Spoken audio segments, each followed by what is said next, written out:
न्याय म्हणजे सत्याचा विजय। पण सत्य शोधायचं कसं? न्यायासाठीचा प्रवास सोपा आहे का? तुमच्या हक्कांची संपूर्ण माहिती आहे का? कायद्याचे गूढ उलगडणार, सत्य समजावून सांगणार तज्ञ वकील। महत्त्वाच्या कायद्यांपासून ते गुंतागुंतींच्या प्रकरणांपर्यंत स्पष्ट उत्तर, ठोस मार्गदर्शन।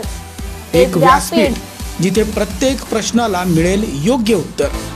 लवकरच येत आहे कायद्याचा नवा कट्टा, फक्त BBS न्यूज नेटवर्क 24 तासवर, जिथे प्रत्येक शब्दाला असतो न्यायाचा आधार।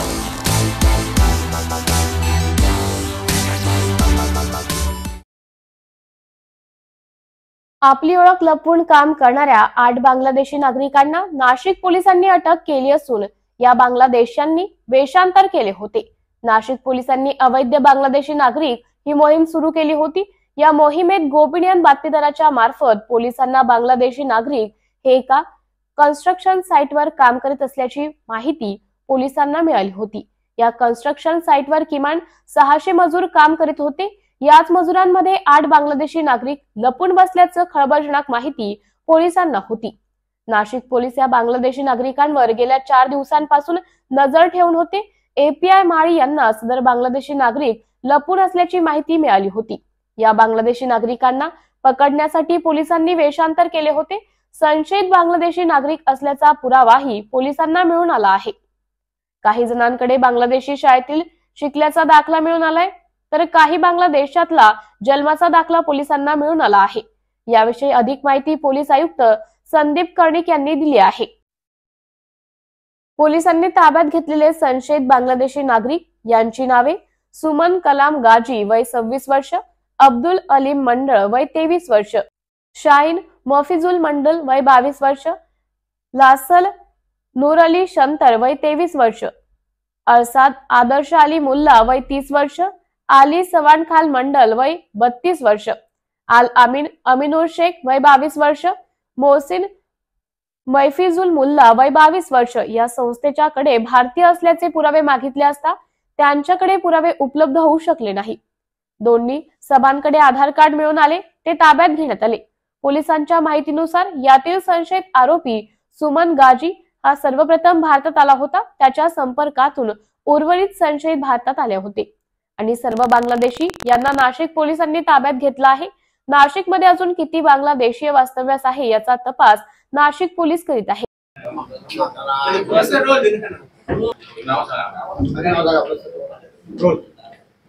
माननीय पोलीस आयुक्त सर, तसेच माननीय पोलीस उपायुक्त गुन्हे सर, माननीय पोलीस उपायुक्त मुख्यालय सर यांच्या मार्गदर्शनाप्रमाणे तसेच सूचनांप्रमाणे आम्ही काम करत असताना मला गुप्त बातमी मिळाली की काही कन्स्ट्रक्शन साइटवर बांगलादेशी नागरिक काम करीत आहेत।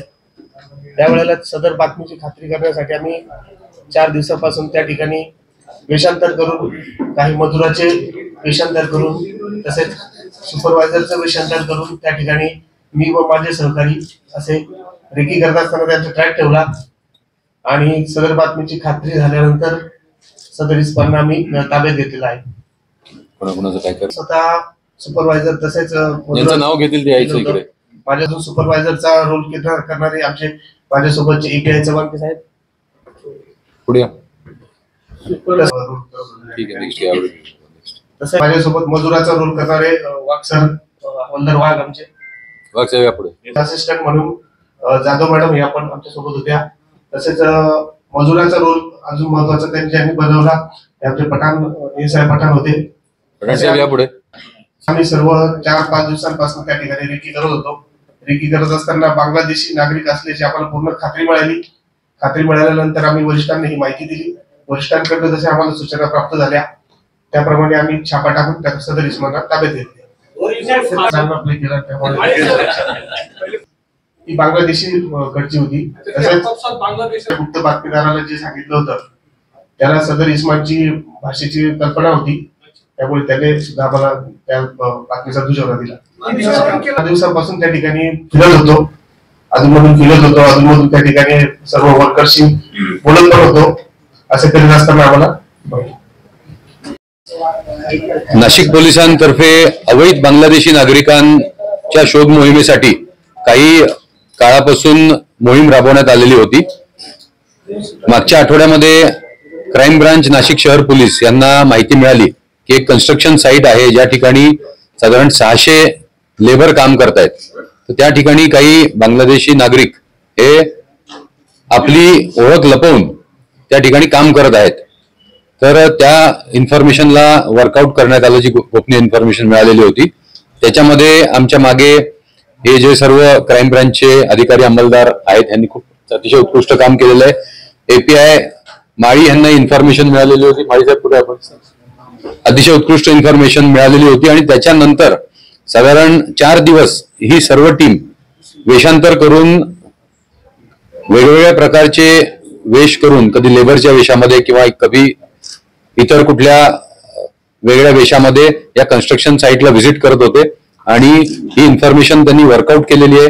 काल त्यांना 8 बांगलादेशी नागरिक हे त्या कन्स्ट्रक्शन साईटवर निष्पन्न झालेले आहेत. त्यानुसार आम्ही ही केस केलेली आहे. याच्यामध्ये आम्हाला बांगलादेशचे जे ओळखपत्र आहेत, ही ओळखपत्र अशा प्रकारची त्यांच्यापैकी काही जणांकडे मिळालेली आहेत. काही जणांकडे जसे त्यांचे शाळेचे दाखले, ते बांगलादेशचा शाळेचा दाखला आहे किंवा बर्थ सर्टिफिकेट आहे, अशा प्रकारचे काही डॉक्युमेंट्स आम्हाला मिळालेले आहेत.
नमस्कार. आज स्पेशली बऱ्याच लोकांच्या आग्रहास्तव खूप अतिमहत्त्वाचा व्हिडिओ, आणि तो म्हणजे ग्रामपंचायत, ग्रामसेवक, सरपंच या बाबतीतला आहे. त्यामुळे हा व्हिडिओ संपूर्ण पहा. बरेचसे प्रश्न निर्माण झाले होते ग्रामपंचायतीच्या निधीबाबत, होणाऱ्या भ्रष्टाचाराबाबत. त्यावेळेला माझे वेळोवेळी बरेचसे व्हिडिओज मी याबाबत केलेले आहेत. लोकांच्या आग्रहास्तव हा व्हिडिओ बनवत आहे. माहिती अधिकारामुळे काय होऊ शकतं? 80% भारतातली जनता ही ग्रामीण जनता, आणि ग्रामीण जनतेचा विकास म्हणजेच ग्रामपंचायत. आणि याच ग्रामपंचायतीमध्ये कुंपणानेच शेत खाल्ले अशा पद्धतीच्या घटना सर्रास 99% ग्रामपंचायतीमध्ये होत असतात. भ्रष्टाचाराची पायामुळे खोलवर रुजलेले आहेत, आणि तो भ्रष्टाचार कसा उघडकीस आणायचा यासाठीचा हा व्हिडिओ खूप महत्त्वाचा आहे. आणि हा व्हिडिओ मॅक्झिमम शेअर करा मित्रांनो, आणि नवीन असतील त्यांनी या आपल्या यूट्यूब चॅनलला सबस्क्राईब करायला विसरू नका, कारण की असेच व्हिडिओ तुम्हाला पाहायला मिळणार आहेत.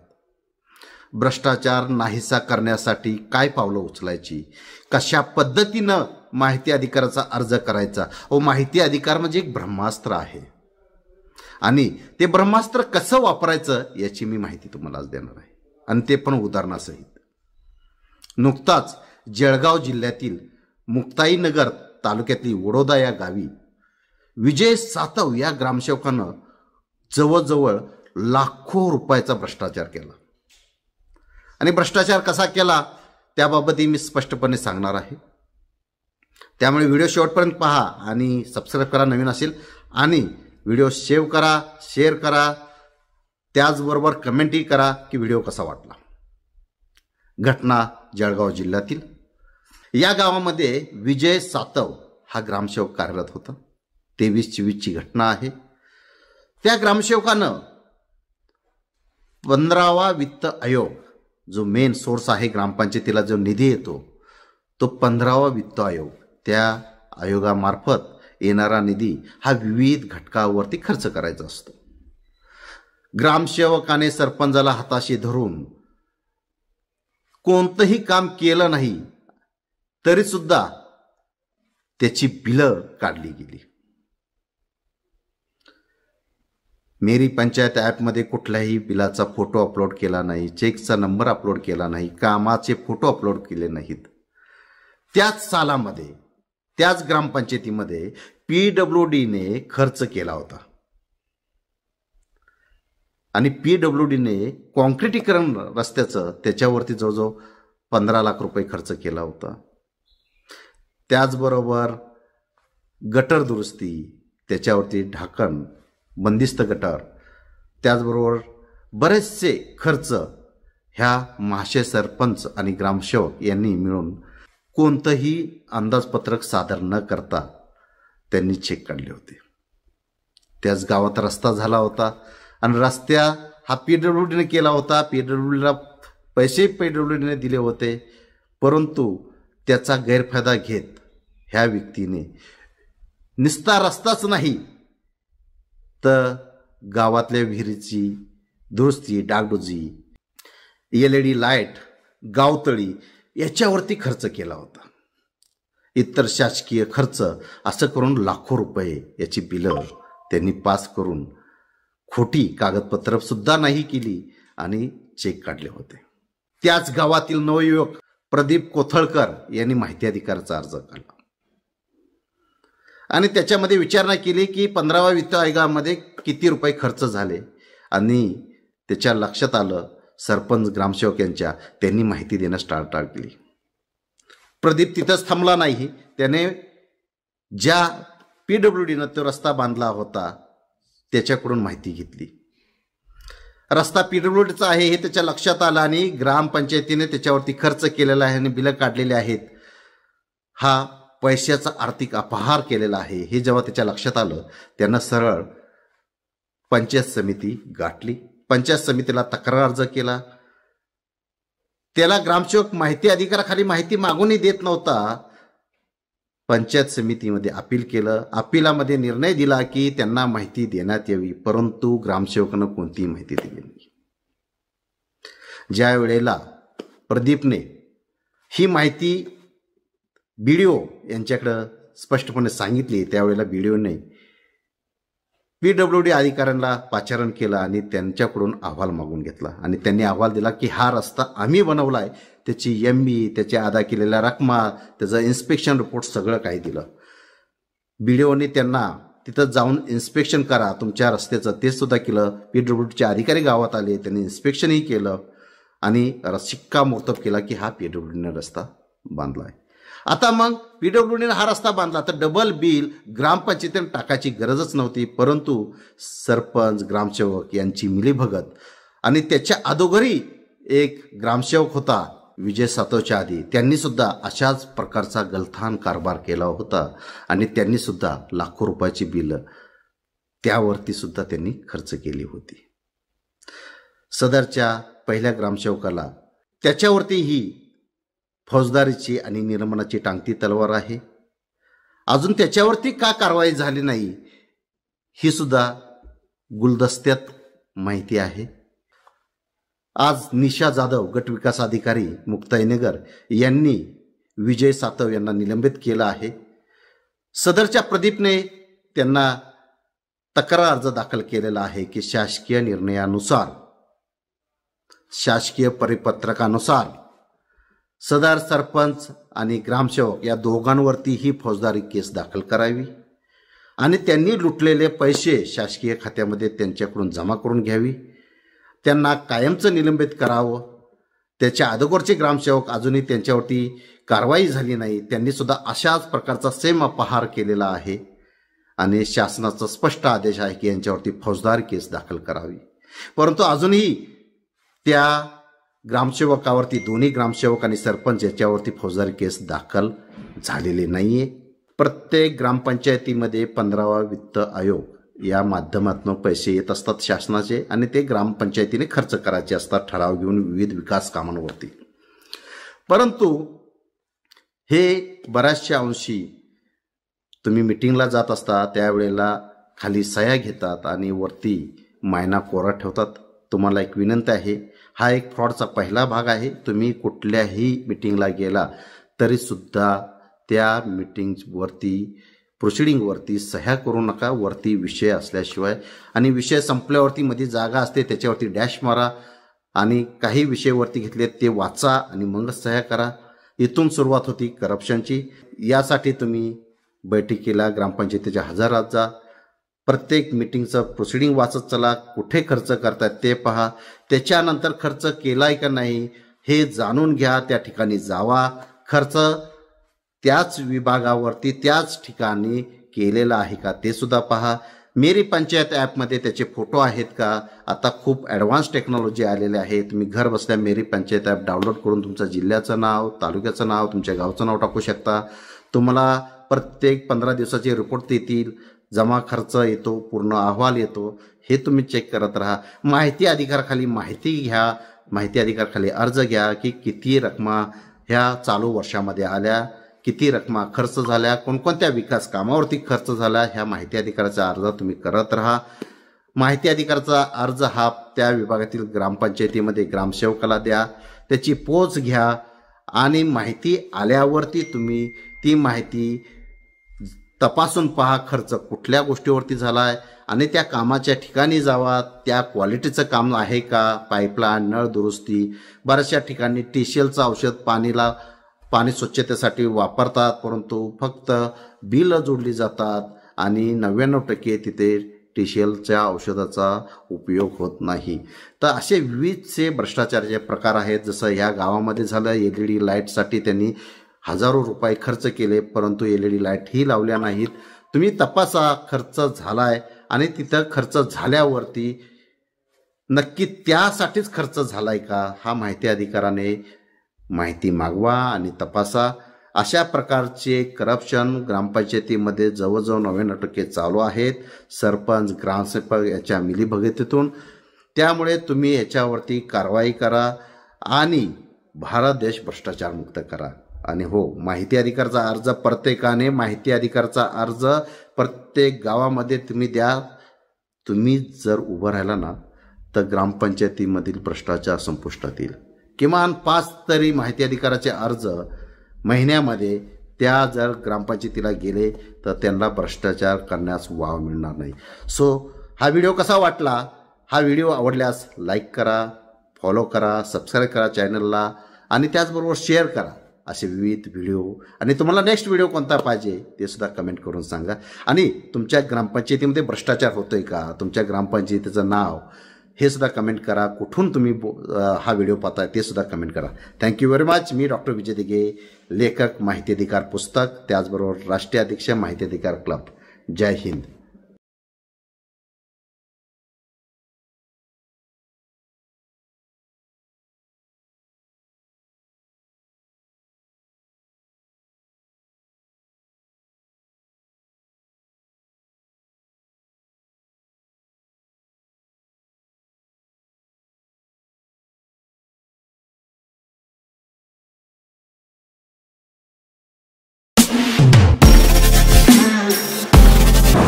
नमस्कार नाशिककर.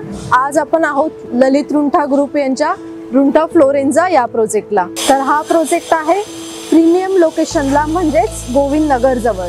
या प्रोजेक्टमध्ये आपण 20हून अशा लक्झरियस ॲम्युनिटीज दिलेल्या आहेत, जसे की वॉकिंग ट्रॅक, मल्टीपर्पज हॉल आणि यासारख्या भरपूर अशा युनिक ॲम्युनिटीज. चला तर मग बघूया आपण आपला सॅम्पल फ्लॅट. तर हा आहे आपला प्रशस्त असा लिव्हिंग रूम आणि याला आपण सुंदर अशी बाल्कनी दिलेली आहे. हा आहे आपला डायनिंग टेबल.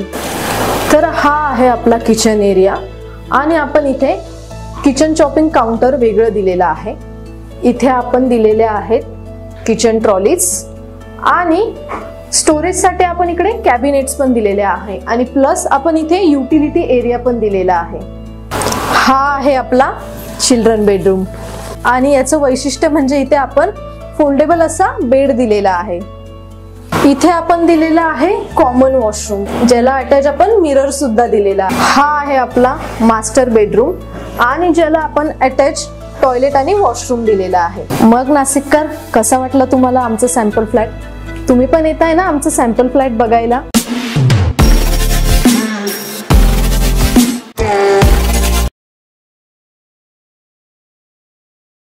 रामकाल पथ योजनेत वृक्ष संगोपनाच्या पंचवटी दंडकारण्य व माता शबरीमाळाचा समावेश करण्याबाबत माननीय महोदय, गोदाकाठी पंचवटी होती. पंचवटीत प्रभू श्रीरामांचं वास्तव्य होते.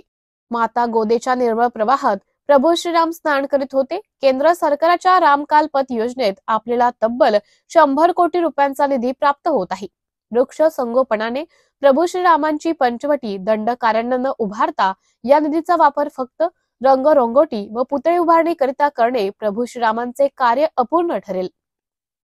नदीच्या परिसंस्थेसाठी नदी किनारी वृक्ष संपदेचे रिपेरिंग बफर असावे असा माननीय न्यायालयाचा आदेश आहे. आपल्या अध्यक्षतेखाली माननीय उच्च न्यायालयात गठीत समिती निरीच्या सूचनांचे पालन करणे बंधनकारक आहे.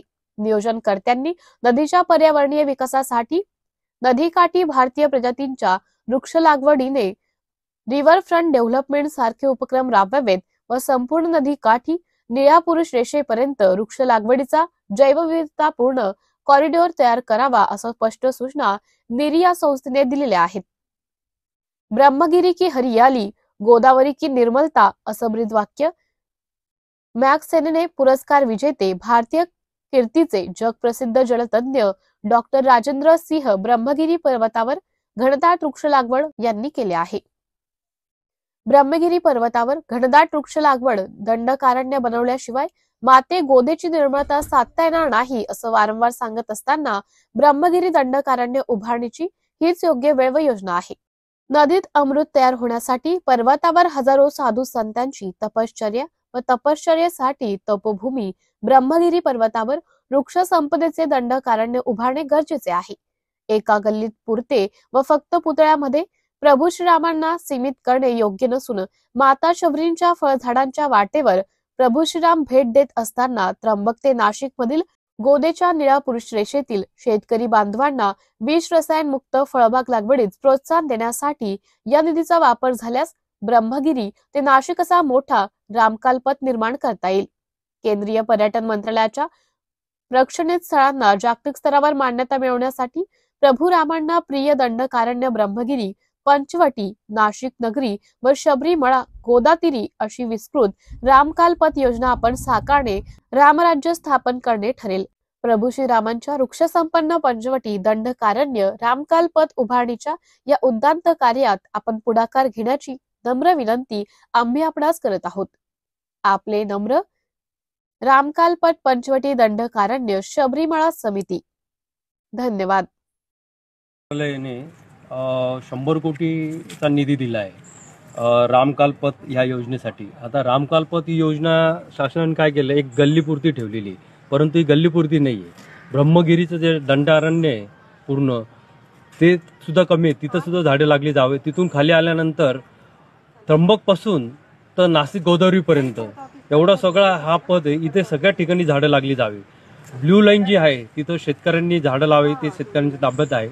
तर त्याच्यासाठी हे सगळं केंद्रीय मंत्रालयाने, पर्यावरण मंत्रालयाने 100 कोटीचा निधी दिला आहे की इथे झाडे लागली जावे आणि गोदाकाठी इथे सगळं ग्रीन व्हावं आणि पर्यावरणाचं समतोल राहिला जावं, याच्यासाठी तो निधी वापरण्यात यावा. आणि हा रामकाल पथचा निधी हा फक्त एक साधारण छोट्या गल्लीपुरता नसून तो पूर्ण त्र्यंबकपासून तर गोदावरीपर्यंत आहे. तर या सगळ्या ठिकाणी झाडं लागली जावी आणि ब्ल्यू लाईनच्या आजूबाजूला पूर्ण वृक्षारोपण व्हावे. महत्त्वाचा व्हिडिओ महाराष्ट्रामधील प्रिय जनतेने अवश्य एकदा हा व्हिडिओ पूर्ण पाहावे ही आग्रहाची नम्र विनंती. आपल्याला नेहमीच सर्दी असते, आपल्याला नेहमीच पित्त म्हणजेच ऍसिडिटी होते, पोट साफ होत नाही, भूक लागत नाही, नेहमीच रक्ताचं प्रमाण कमी असतं, नेहमीच आळशीपणा वाढतो. संतती होण्यासाठी कितीही प्रयत्न केला तरी प्रयत्न असफल होतात. दिवस राहतात पण गर्भ टिकत नाही, त्वचा विकार बरा होत नाही, अंग नेहमीच गरम असतं म्हणजेच अंगात नेहमीच ताप असतो, याचा अर्थ हाडीतापाची लक्षणे असतात. आपल्याला डायबिटीज आहे, तसेच ब्लड प्रेशरचा त्रास आहे, शारीरिक थकवा नेहमीच राहतो, हाडे नेहमीच दुखतात, कितीही ट्रीटमेंट केली तरी औषधापुरते बरे वाटते, आपल्याला पक्षाघात झाला आहे, व्हायरल इन्फेक्शन नेहमीच होतं, वजन काही केलं तरी वाढत नाही, वजन काही केलं तरी कमीच होत नाही, झोप येत नाही किंवा कमीच लागते, PCOD त्रास नेहमीच होतो, हार्मोनल इनबॅलन्स होतो, त्याला आपण मासिक पाळी वेळेस येत नाही किंवा अवेळी येते असं म्हणता येईल. दरवर्षी टायफॉइड, डेंग्यू, चिकनगुनिया तसेच अनेक व्हायरल इन्फेक्शन होणं. आपण 100% आजपर्यंत ऐकलं असेल की पोटाच्या विकारामुळे सगळे आजार होतात. हो, हे अगदी खरे आहे. मी तुम्हाला सोपं उदाहरण देतो. फरशी जर रोज निरमा तसेच क्लीन लिक्विडने साफ केली तर फरशी कालांतराने खराब होईल. तसेच नेहमीच पित्त तसेच पोट साफ करण्यासाठी औषध घेऊन काय खराब होईल याचा विचार करण्यासाठी आपण सक्षम आहात. याचं मूळ कारण आहे हाडी ताप, म्हणजेच शारीरिक पचनक्रिया बिघडणे. तलवार ही वापर करणाऱ्यावर अवलंबून असते, जीवन द्यायचं की त्याला मारायचं. तसेच ज्ञानाबद्दल सुद्धा आहे, उपयोग चांगला की वाईट करायचा ते आपणच ठरवायचं असतं. आतापर्यंत महाराष्ट्रामधील हजारो रुग्ण बरे झाले आहेत. असा एक फॉर्म्युला मी स्वतः तयार केलेला आहे. आपण सर्व प्रयत्न करून शेवटी माझ्याकडे ट्रीटमेंटसाठी या. माझ्या YouTube चॅनल तसेच फेसबुक पेजवरही आपण पाहू शकता. 20 वर्ष वैद्यकीय सेवेचा अनुभव तसेच 7 वर्ष सरकारी सेवेचा अनुभव, अनेक राष्ट्रीय पुरस्कार प्राप्त, 18 कोरोना योद्धा सन्मान प्राप्त. दर महिन्यामध्ये ट्रीटमेंटसाठी 50 अपॉइंटमेंट घेतल्या जातील. श्री स्वामी समर्थ. जेव्हा विज्ञान आणि अध्यात्म एकत्र असते तेव्हा त्यालाच लोक चमत्कार म्हणतात. फक्त अट एकच आहे आमची, देहू गावामध्ये येऊन आपल्याला ट्रीटमेंट घ्यावी लागेल. संपर्क डॉक्टर प्रमोद रामराव लोहार, श्री मेडिकेअर क्लिनिक, गाथा मंदिरासमोरच देहूगाव, पुणे. 98 22 45 69 82. धन्यवाद. अभिनेता राहुल सोलापूरकर यांनी छत्रपती शिवाजी महाराजांबद्दल केलेल्या वादग्रस्त विधानामुळे नाशिक शहरामध्ये काँग्रेस पदाधिकारी आक्रमक.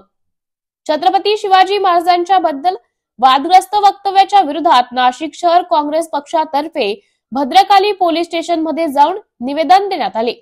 यावेळी नाशिक शहराच्या भद्रकाली पोलीस ठाण्यात काँग्रेस पक्षाच्या पदाधिकाऱ्यांकडून निवेदन देऊन अभिनेता राहुल सोलापूरकर यांच्या विरोधात गुन्हा दाखल करा या संदर्भात हे निवेदन देण्यात आले. भद्रकाली पोलीस ठाण्याच्या पोलीस अधिकाऱ्यांकडून गुन्हा दाखल करण्याचं आश्वासन देण्यात आले. यावेळी नाशिक शहर काँग्रेस पक्षाचे पदाधिकारी व कार्यकर्ते मोठ्या संख्येने उपस्थित होते. Amar Solanke, BBS news network, Nashik. Chhatrapati Shivaji महाराजांचा जय हो. छत्रपती शिवाजी महाराजांचा जय हो. जय भवानी, जय शिवाजी. पोलीस निवेदन आहे.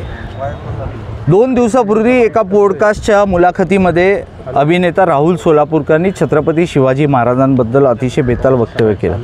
आपण सर्वांनी बघितलं की आग्र्याच्या सुटकेमध्ये छत्रपती शिवाजी महाराजांनी औरंगजेबाला लाच दिली असं घाणेरडं वक्तव्य राहुल सोलापूरकरांनी केलं.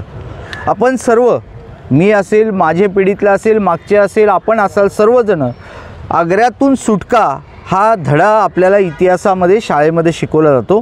का तर आपल्या भविष्यातील पिढीवर त्याचे संस्कार, छत्रपतींचे संस्कार व्हावे. आग्र्याची सुटका म्हणजे गनिमी कावा, आणि त्या गनिमी कावाचे दाखले आपल्या इंडियन आर्मीने सुद्धा अनेकदा घेतलेले आहे. अशा छत्रपतींचा इतिहासाबद्दल अतिशय बेताल वक्तव्य केले जाते. तुमच्या माध्यमातून मी सांगतो की हे केवळ त्यांच्याकडनं चुकून झालेलं नाही आहे, ह्याच्या मागे फार मोठं षडयंत्र आहे. या राहुल सोलापूरकरला एकतर सध्या अभिनय करायला कुठली जागा नाही, त्याला चित्रपट नाही, नाटकं नाही, परंतु आपल्या TRP वाढवायला आणि ज्यांची प्रेरणा या राहुल सोलापूरकरनी घेतलेली आहे, यांनी प्रेरणा घेतली आहे, ज्या व्यक्ती याला महान वाटता, ज्यांचा इतिहास माफीचा आहे, ज्यांचा इतिहास हेरगिरीचा आहे, ज्यांनी इंग्रजांची हेरगिरी केली, यांची प्रेरणा या राहुल सोलापूरकरांनी घेतलेली आहे. मग अशा यांच्या प्रेरणादायींचा इतिहास पुसण्याकरता छत्रपती शिवाजी महाराजांच्या इतिहासाशी छेडछाड करण्याचा केविलवाणा प्रयत्न होतोय. महाराष्ट्रातली जनता कधीही सहन करणार नाही. सरकारने सुमोठो गुन्हा त्याच्यावर देशद्रोहाचा दाखल करायला पाहिजे होता. छोट्या मोठ्या नेत्यावर जर आपण वक्तव्य केलं तर नोटिसा येतात, लिगल नोटिसा येतात, सोशल मीडियाचे अकाउंट सस्पेंड केले जातात, गुन्हे दाखल केले जातात. परंतु छत्रपती शिवाजी महाराजांबद्दल बेताल वक्तव्य करणाऱ्याचं अजूनही त्याच्यावर गुन्हा दाखल झालेला नाही आहे. खरं तर छत्रपतींचा काळ असता तर त्याचा आत्तापर्यंत कडेलोट झाला असता. पण डॉक्टर बाबासाहेब आंबेडकरांनी आपल्याला जे संविधान दिलं आहे त्या संविधानाच्या माध्यमातून या राहुल सोलापूरकरवर देशद्रोहाचा गुन्हा ताबडतोब सरकारने दाखल करावा. आणि ज्यांची प्रेरणा यांनी घेतलेली आहे, ज्यांनी हेरगिरी केली आहे, ज्यांनी माफी मागितलेली आहे, अशा या राहुल सोलापूरकरचा हा केविलवाणा प्रयत्न महाराष्ट्र सहन करणार नाही. याच्या आधी पण अशा प्रवृत्तींनी छत्रपती शिवाजी महाराजांचा अपमान केला, डॉक्टर बाबासाहेब आंबेडकरांचा अपमान केला. याच्या पुढे आता आम्ही सहन करणार नाही. याच्यावर देशद्रोहाचा गुन्हा दाखल नाही झाला तर महाराष्ट्रातील काँग्रेस कार्यकर्त्या राहुल सोलापूरकरला फिरू देणार नाही. तुम्ही आता निवेदनात आदरणीय PI एका आणि वरिष्ठ अधिकारी सगळे बंदोबस्तात आहे, मोर्चा आलेला आहे म्हणून. परंतु आमचं त्यांचं आत्ता दूरध्वनीवर बोलणं झालेलं आहे. त्यांनी आम्हाला 100% खात्री दिलेली आहे आणि संध्याकाळी ते आमच्याकडनं फिर्याद लिहून घेतील असं त्यांनी आम्हाला आश्वासन दिलेलं आहे. कारण कायद्याचा अभ्यास आम्ही पण केलेला आहे, आम्हालाही माहिती आहे की तो गुन्हा दाखल होतो. त्याच्यामुळे संध्याकाळी आज गुन्हा दाखल होईल अशी आम्हाला आशा आहे. ओके, ठीक आहे.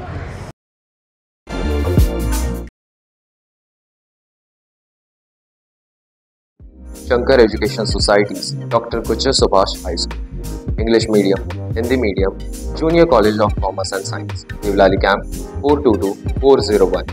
Admissions open, nursery to 10th, for English and Hindi Medium, 11th and 12th Commerce and Science. We the Subhashites guide the students from ABCD to great achievements.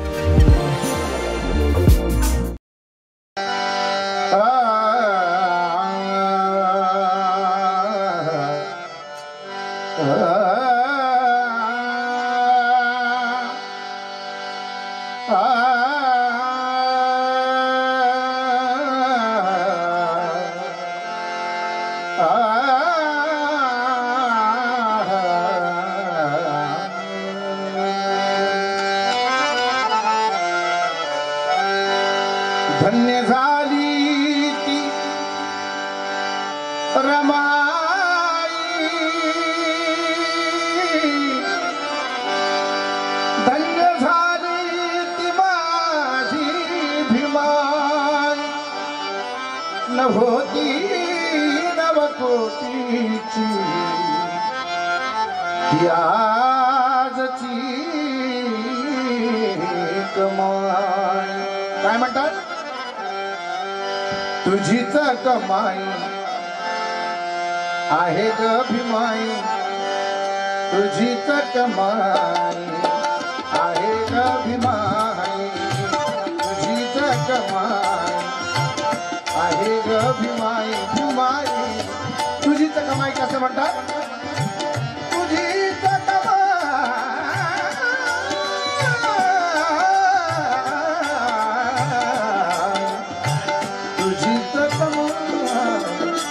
आहे ग भीमाई. कुणाचेच काही इथे बसलेले, कुणाचेच काही इथे कष्ट नाही, कुणाचेच काही इथे कष्ट नाही. तुझीच कमाई आहे ग भीमाई, तुझीच कमाई आहे ग भीमाई.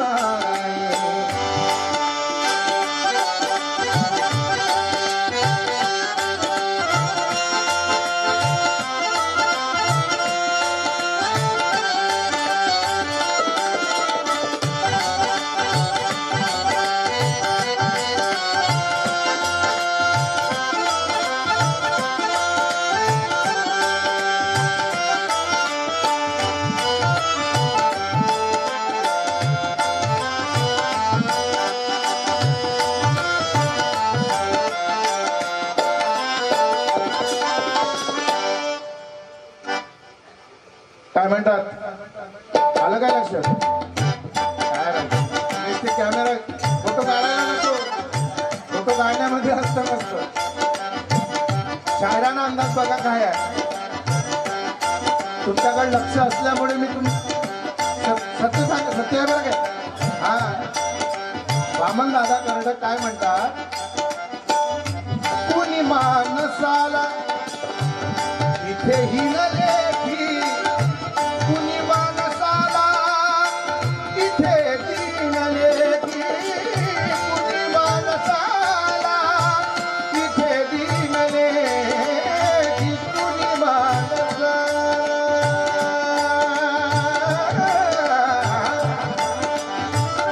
इथे हिनले की, कुणी मानसाला इथे दिनले की, तरी समतेसाठी इथे युद्ध आहे, तरी समतेसाठी इथे युद्ध आहे, कुणाचेच काही इथे कष्ट नाही, तुझीच कमाई आहे गभिमानी, तुझीच कमाई आहे गभिमानी.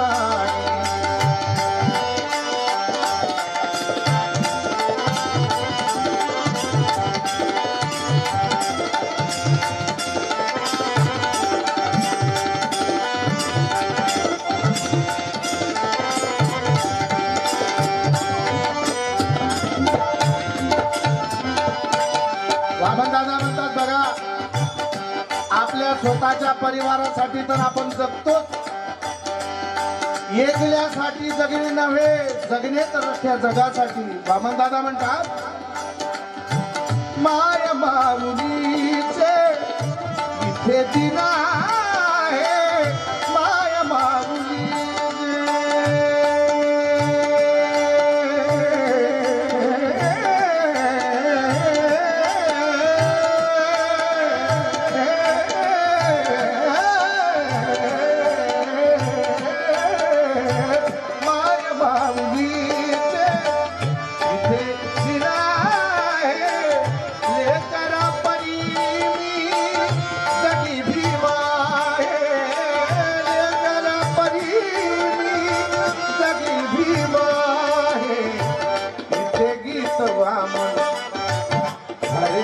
बजाई इथे गीत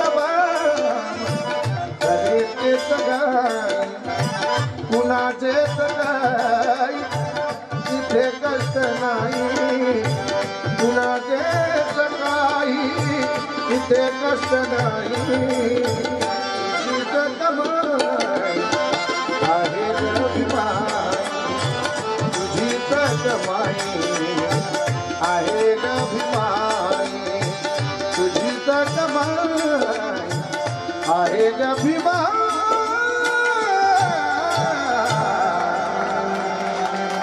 थँक्यू, धन्यवाद, जय गुरु.